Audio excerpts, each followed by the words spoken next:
अकोले तालुक्यातील बिरगाव येथील एका दलित मुलीवर अत्याचार करून तिचे फोटो सोशल मीडियावर टाकण्याची धमकी देणाऱ्या आरोपीवर गुन्हा दाखल करण्यासाठी अतिरिक्त पोलीस अधिकारी श्रीरामपूर यांना निवेदन देण्यात आले।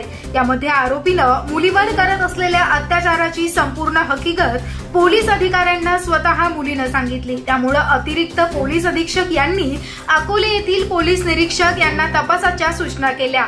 यावेळी समाजावर होत असलेल्या अन्यायाबाबत मोठी नाराजी झाली। त्यामुळे पोलीस प्रशासनाने गंभीर दखल घ्यावी आणि संबंधित आरोपीस तात्काळ अटक करून पीडित मुलीस न्याय मिळावा यासाठी निवेदन देण्यात आले। यावेळी अनेक समाजातील अनेक नेते, सामाजिक कार्यकर्ते तसेच समाज बांधव उपस्थित होते।